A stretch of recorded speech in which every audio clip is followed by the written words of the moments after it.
Terpy guys, back with another weekly video for you guys to enjoy on the channel. We're back in the 6 light room. Last week you saw us assemble this entire room with the lights, the under canopy lights, and a few other things. Hope you like that little time lapse of filling up all the pots with cocoa. Quite a few there, over 140 pots, which means that we're going to be starting a new pheno hunt on the stomp berries. This will be the last and final pheno hunt on the stomp berries to find a keeper. I have lost a couple of the keepers in the past because of moving and switching locations and different issues that we've run into. So hopefully this time will be the full-on keeper and we'll be able to do a breeding run again, make those seeds available in S1 along with crossing it with many different strains. So here's a quick look. If you didn't see last week's video, this is the progress on the grow room so far. I just have the one light on now so I can do some work in here with better lighting for the camera.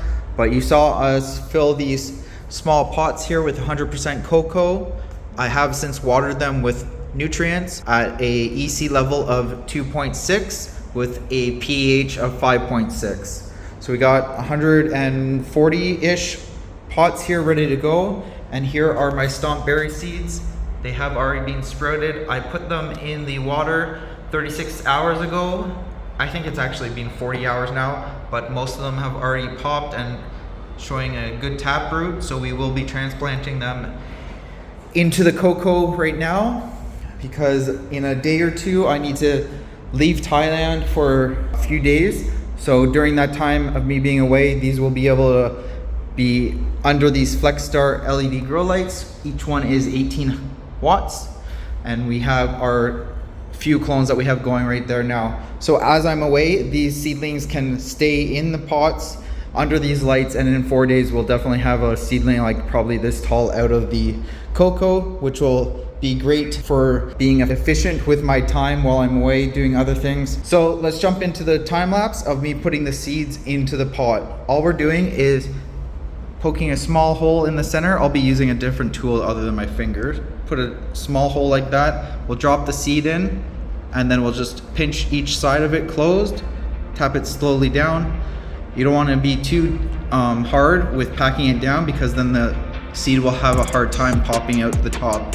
But that's the gist of it. So enjoy the time lapse of me putting all the seeds into all these pots.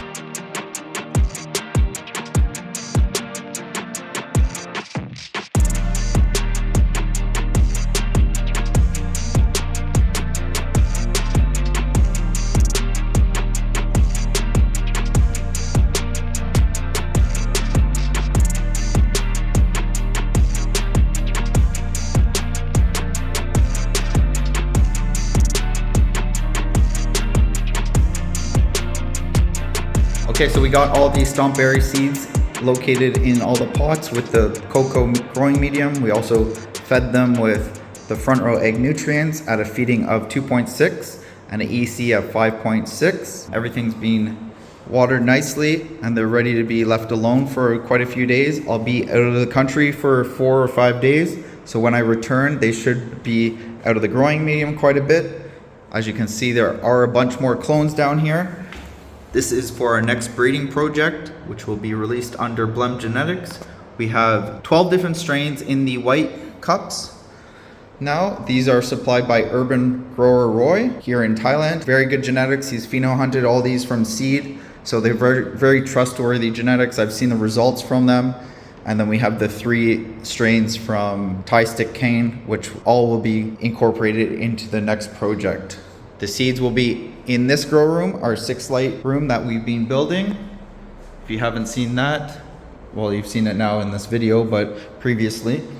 So all the seeds will be in this room, and then all the clones that we have here, plus a few more that are on the way, will be featured in the grow tent room, which is upstairs in several different tents. So we'll have 3 or 4 different crosses of one of these strains that we choose. So the next update I'll give you guys is when I return back in 4 or 5 days. So we should see a bunch of seedlings. Hopefully we have like 90-95% of those seeds out of the cocoa, since they did all look like they're propping while being soaked in the water. So being in the growing medium should give them even better results by being very strong and have actual nutrients to grow now. Give you guys an update on the stomp berry seeds, which we have going on here, 140 of them. We have 120 of them out of the soil, and then about 4 of them that are just popping out of the cocoa, but not quite full plants. I'll give you a closer look on like this one right here. See, it's just poking out of the soil. Then we have a runt back there, which is a little bit bigger. Overall, they're all doing, or these two back here. I think those are the 4 that I'm being talking about. But overall, all looking really good. About 2 to 3 inches tall on most of them. The PPFD right at pot level is 150. You really want seedlings to be around 250, so they are a little low. I'm gonna get in here and put these about 5 or 6 inch pots underneath to raise these trays all up closer to light, even up here. The clones are receiving about 250 PPFD at the tops of the plants up here, and then a little bit higher over here because they are taller.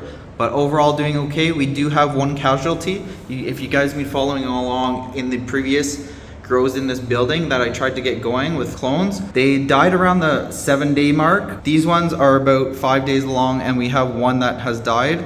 This one is showing the same signs as the previous. I'm not too sure because like this leaf is looking like it's overwatered, but then we have leaves like this. I think this is bug damage from the person that we got it from, but there are no signs of bugs on these plants right now. The same strain, both of these plants have the same dot pattern on it, which I think is from bugs previously, but they have been treated since none of the other plants have any spotting like that. We are looking a little light green on this single strain. Maybe this is a more heavy feeder because it's a lot less green than the rest of them. Unfortunately, this Falcon 9 did not survive. It obviously looks like it's overwatered, but we only watered 1 time while I was away on those few days, and it was pretty dry before we watered them again. So I don't know why it would do that. Keep an eye on these plants over the next few days. Hopefully it doesn't spread to the rest of them and we only lose the single one. Falcon 9 I don't think I was gonna use anyways in the breeding project, so that's not a huge loss, but we will keep an eye on the rest of the plants. We do have a little bit of signs right here on this leaf, so we'll just keep an eye on everything, see how they go. All the seedlings are looking really good. We just need to increase the PBFD to stop them from stretching anymore. Up here, we're looking really good.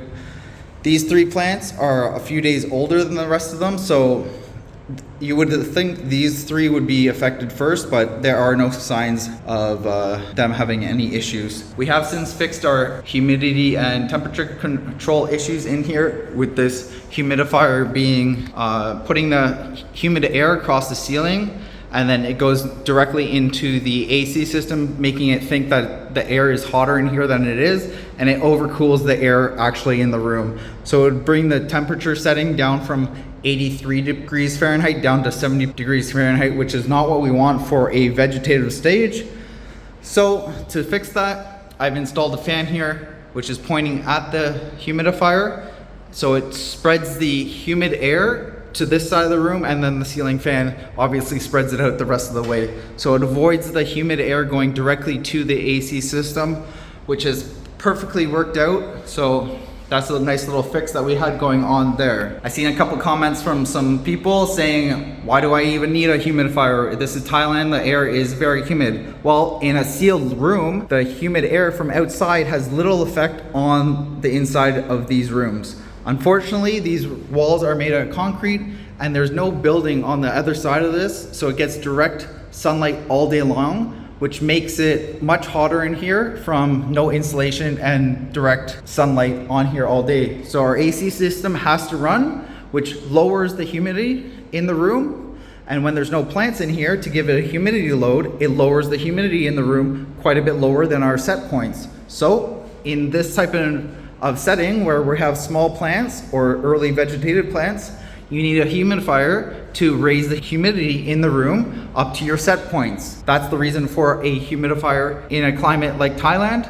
Only for some stages, you obviously don't run it in the flower stage, or you don't have the set point set to where it needs to come on. So that's just a little overview of why we have a humidifier in a Thailand grow room. Okay, so we're back in the 6 light room for another day. Just want to give you guys another quick update on the seedlings and clones that we got going on here. We do have an issue with this building. Definitely nothing that is environmental issues, as in the temperature, the humidity, the moisture content in the growing medium, or the nutrients. All that is on point. I've changed everything. I've made all the adjustments. Everything's dialed in perfectly, but the plants still seem to be dying, and we suspect it's from some type of gas that's off-gassing off these walls. As soon as the sun comes out, it's blasting against this wall and creating some type of off-gassing into the room. That's what we're suspecting anyways, because I have talked to a couple other growers that have had that issue, and they were dealing with the exact same symptoms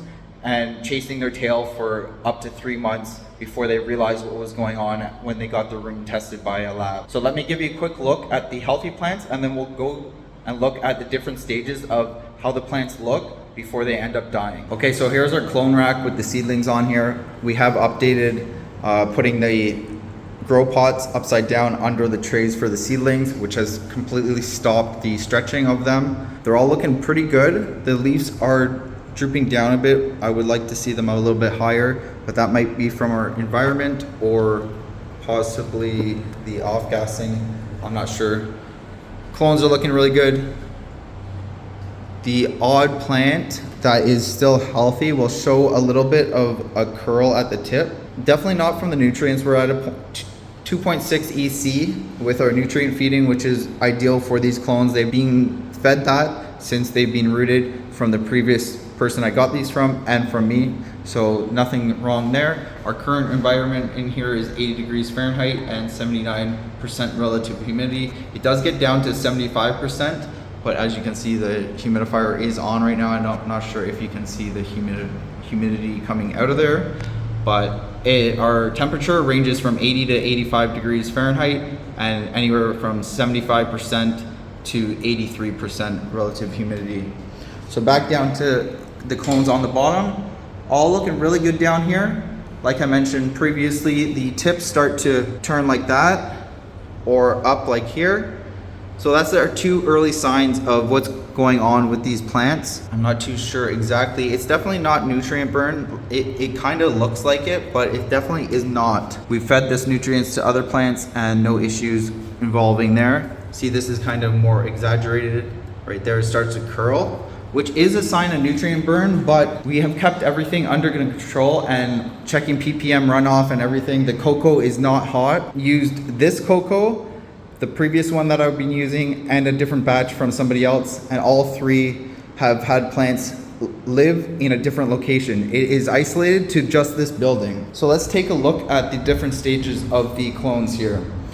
So this one was perfectly healthy. It looked like this, and then at nighttime, and then the next day when I returned to the grow, it looked like this. So maybe there was a damage with the roots when it got transplanted, but I highly doubt that, because this one was showing early signs how this leaf looked. I think I've showed it in the previous clip about this plant, and then each day it slowly wilts over. Like, it looks like it's overwatered, but none of these pots are big enough to be overwatered, and we have let them dry out severely between waterings, not enough to wilt them down like I've done in the past.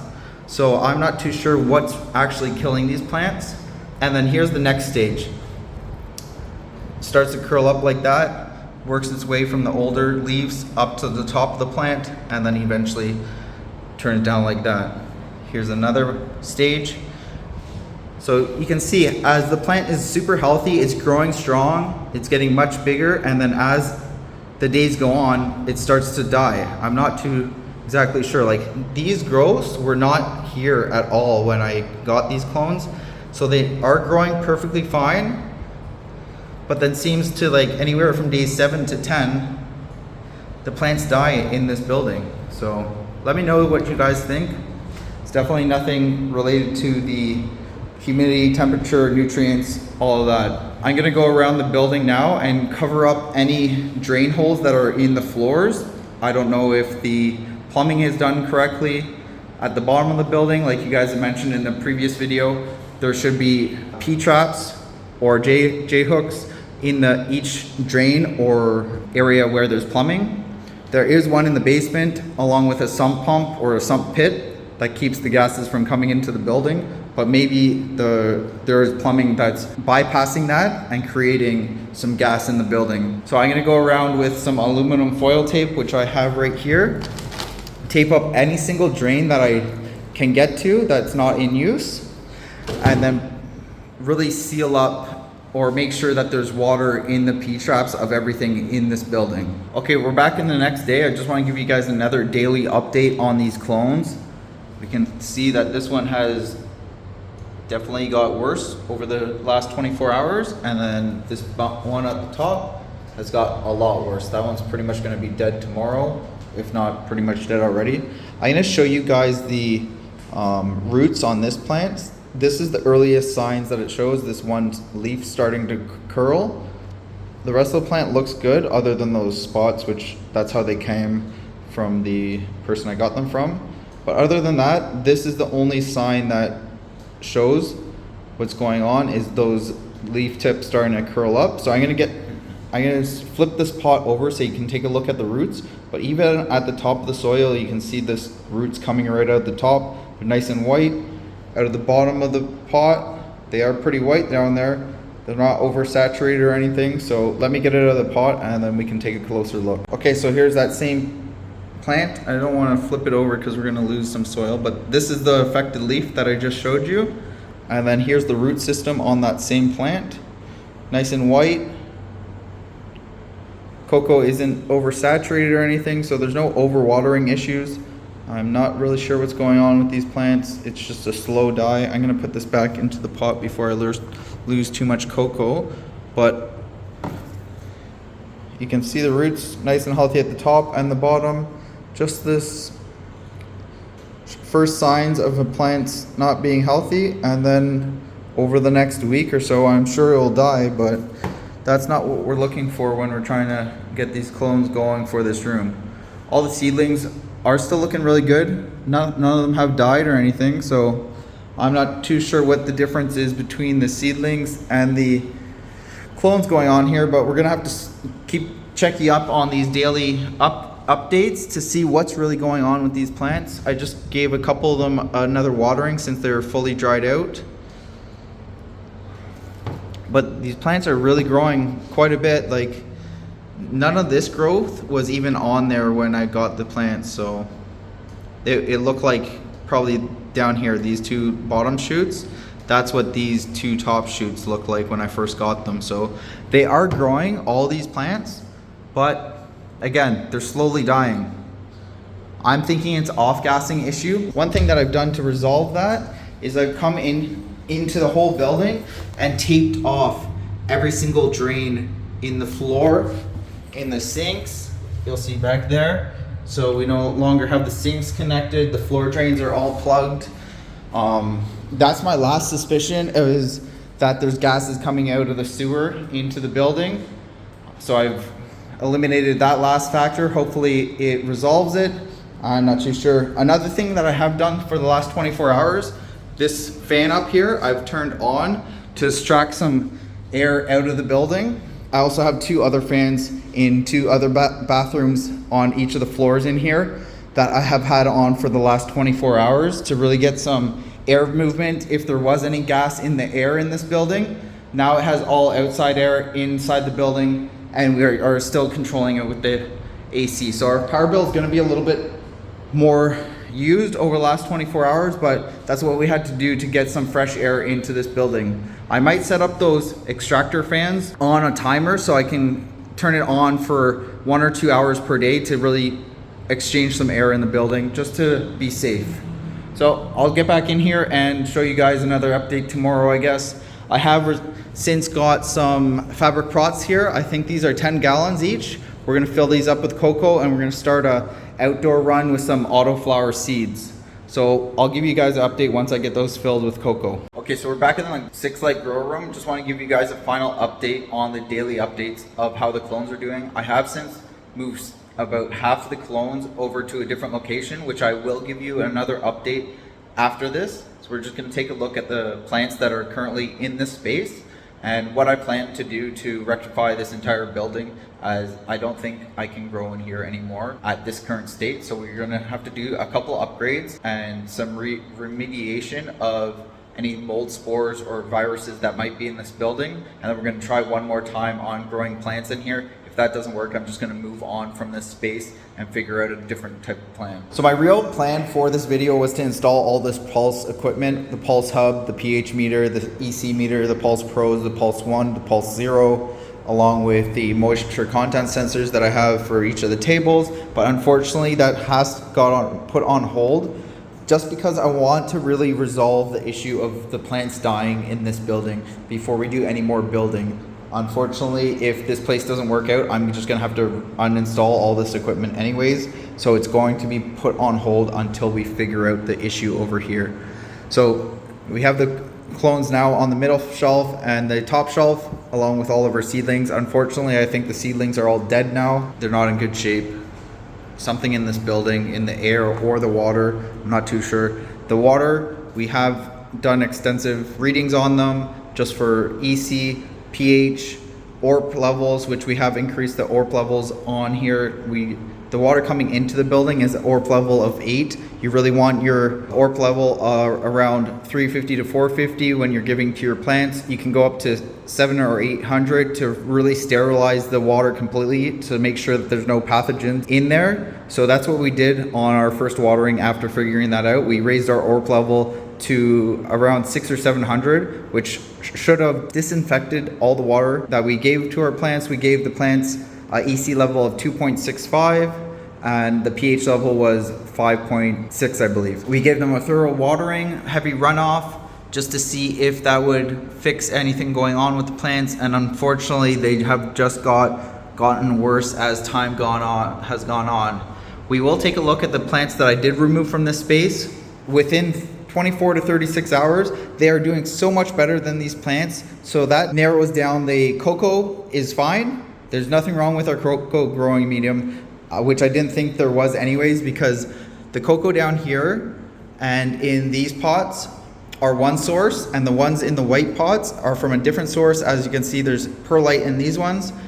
Along with this cocoa has been used in 4 or 5 different other buildings with no issues. So growing medium is out of the question, no issues there. We've used 2 different types of nutrients in these plants, so the nutrients aren't the issue. Both the nutrients, we still had issues with the plants in this space. That same nutrients, both brands, have been used in other rooms around here, not in this building, and no issues there. Both the temperature, humidity, everything has been on point in here. Our CO2 levels are between 450 and 650, depending on how long I'm in this room. We have our temperature fully controlled by our AC, our humidity controlled by our heater down here. There's no large swings of anything because we have our humidifier, dehumidifier, temperature, everything's in check. Our water system, we originally watered the plants in this building without the RO system, and the same exact cause, same time frame, everything, plants died within the same time frame. We added the RO system, still same issue with the plants. I have since went around the entire building. I don't know if I showed you this in the previous clips, but we covered off all the floor drains and all the sink drains, so there's no gases coming out of there. I've completely covered any opening that might have some leaks in here. I have since ordered a UV light to attach to this, so we'll have our UV light to disinfect the water coming into the building. Just another step, precaution of getting our water completely safe. Might be one of the reasons, but I don't think so, because we've used this on other plants without any issues, and it's taking a very long time for these plants to really die, like 7 to 10 days. It is pretty short time frame, but also it's very long. I've seen plants die in a day or two after giving them a bad watering. So we're really chasing our tail here. We're not too sure what's going on. So my next plan is the UV light on the RO system, and we're gonna take these plants all out of this building. We're gonna put an ozone generator on all 4 floors in this building. So it'll be 3 or 4 days worth of running that ozone generator to fully disinfect or kill off any pathogens or mold in this building. And then we're gonna try it one more time in here with new plants. Not only are we gonna put new plants in here, but I'm also gonna get 5-gallon jugs of water to come in here. With the 5-gallon jugs of water, I'm gonna give half the plants that water source, and the other half of the plants will get the RO water from the building. That way we'll narrow down. If both sets of plants have the exact same cause, then we've fully narrowed it down to the air in the room. Unfortunately, after the ozone generator that we do in the entire building, if it's the air source in this building, then there's nothing we can do. We're just gonna have to call it quits on this building and move on from the situation. Unfortunately, I have heard from a handful of other growers in this area that they have had the exact same results in their building. It's just Thailand, I guess, and the construction equipment that they used on these old buildings. So who knows what's actually in these walls, or if there was a leak at some point and there's mold all in the concrete cinder blocks, who knows? We're gonna give it one last shot and then we'll see what goes on from there. I wanna give a big shout out to Pulse one more time, just because they're such a big supporter of the channel and really stuck by me even when I'm having troubles with growing and setting up new spaces, as it does take a lot of time to resolve issues in here, and I can't really get to the growing aspect or showing off these pulse sensors because we don't have plants really going properly. So until we resolve this, we'll utilize these either in this space or the next space. I have all the equipment here ready to set up the RO system and irrigation things, but I'm not gonna completely install these until we resolve the issue with the plants. So let me head upstairs into the vivosun grow tent room just to show you guys a quick update on that space. And it really hasn't changed much, but let's take a look. Okay, here we are in the vivosun grow tent room. You can see it's in shambles right now just because the tents are moved into these spots that they shouldn't be. These 2 4x4 grow tents, if we use the space, we'll be back on this wall. We have a 4x8 grow tent that will go there with the exact same 2 lights here. So we'll have 4 of these grow lights in the space. A 4x8 grow tent set up here for vegetative growth or mother plants. This tent will remain here, full vivosun setup, and then we'll have 2 4x4s here. So we'll have 3 separate grow tents, all for breeding, so we can do 3 different breeding projects at the same time. You'll notice all these bags here. Those are from the previous grows that we did. I reused the growing medium or cocoa in our outdoor grow, which I'll show you here after this space. That way we can get our autoflower grow started. Like I just mentioned, we'll be getting an outdoor grow going pretty soon using autoflower seeds. We're going to do a breeding project on that, as I need to collect a lot of seeds for a future project that you guys will see on the channel in the near future. I have mentioned what project that is on my Instagram, so if you don't follow me on Instagram, be sure to head over there, give me a follow, and you'll stay more up to date of what's actually going on in all the different grow spaces. Let's head upstairs to the rooftop, is where we're going to be doing the outdoor autoflower grow. Okay, so here we are on the rooftop. We got 9 10-gallon fabric pots set up here with cocoa and perlite in them.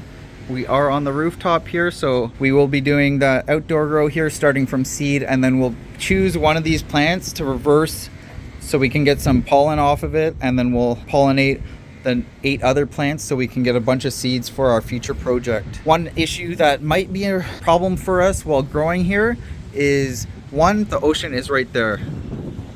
So the salt water in the air might not be the best for these plants, but we're gonna see how it goes. Fortunately for us, we don't need to smoke this flower as it is a seed run, so we will see how that goes. The other issue we have is 2 stores over is a dry cleaning slash laundry place, so I'm not too sure where their venting is, or if the chemicals that they're going to be that they use on the dry cleaning will affect the plants over here. I really hope that's not an issue for us going forward, but thought I'd give you a sneak peek at what's going to be going on here. We do have a water source right next to our plants right here, so it'll be nice and easy to water our plants.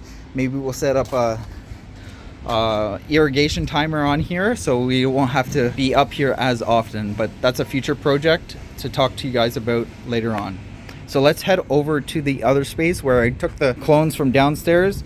to another location to make sure that they're healthy and I don't lose those strains again. Okay, so we're over here at the other spot where I ended up bringing all the clones that I had in the building over there over to this location. So we have different air source, different water source. Everything else is the same as in nutrients, the EC level, pH level, ORP level at this location for the water source is 350 straight, and then we add a little bit more of H2O2 or hydrogen peroxide to bring it up to 450, just to make sure that there's no bacteria in the water, which I don't think there is at this location because it's a much newer building and better condition. So I ended up transplanting them all to a little bit bigger pots. I believe these are 4" by 4" by maybe 5" in size. 100% cocoa in all of these now. They're all on the same cocoa mixture. The plants that had the cocoa and perlite, obviously those are still in there, but overall the majority of the growing medium in each of the bags are straight cocoa now. I have since removed any damage, well, the damaged leaves that had the most damage on them, I've picked off just so we can see how these plants really recover over the next few days. We can still see this type of tip burn or whatever this is from the previous location, from the bad air quality or bad water. That's what we're here to determine. Ever since the first half of the plants came in here, they have got a lot more healthy over the first couple days of being here. That's why I decided to bring the other half over here instead of just letting them die at the other building. So we can save these, bring them back to life, and then we'll use these front plants that aren't in as good condition to test the building again after I've fully remediated the entire building. I currently have an ozone generator going in each of the rooms. I'm going to be doing that for the next 3 or 4 days to really kill off any bacteria or viruses that we have in that space. That's our first bet, and then we'll bring a few of these clones in, and I'm going to put 3 of them in the grow tent room, 3 in the 6 light room, and then each of those plants will get a different water source. One will get water source from this location, one will get bottled water, distilled water, and the third will get the water from the actual building. So we'll have 3 different water sources to really see if it's the water source from the building. That might be an issue. The air in that building, which is currently getting treated, and then there'll be the distilled water, and then these control plants that remain here. So we'll have every basis covered, which might be killing the plants in that building. So if we see these plants still survive, which they are pretty healthy over here so far, so I don't see these ones dying at all because they are getting a different water source and different air. The plants that go to the building, if we see all 3 plants die in the building, then we know it's the building that's causing the issue, because the plants are healthy here, but when moved over to the building, they die. If only the plant dies that's receiving the water from the building, then we know it's the water source. If the other, which means the other 2 plants survived, means that the air is not the issue in the building, the environment. So we have all bases covered to see the actual results of how these plants will do in the next 2 weeks or so. I just need 3 or 4 days to run that ozone generator in all areas of the building. We're doing the 2 grow rooms, all the hallways, and then also there's another floor or 2 that's not in the videos that will be covered also, just to confirm all areas don't have any mold or viruses. I'll actually show you the growing environment in here. The tent door has been open while I'm filming this, but we usually have around 82 Fahrenheit and it stays around 72% relative humidity, which the plants seem to be liking in here so far. All we have is the single fan for air circulation in here with these small plants. That's okay. We have the vivosun 645 watt LED grow light up here. We have a 6-inch inline fan and carbon filter venting out the top of the tent, and we're just exhausting this tent into the room that it's currently in. Those are the parameters that we got going on in here. Everything's looking really good since being transferred over here. So that's all the time I got for this week's video. Until next time, happy growing everyone, and remember to get out there and make it happen.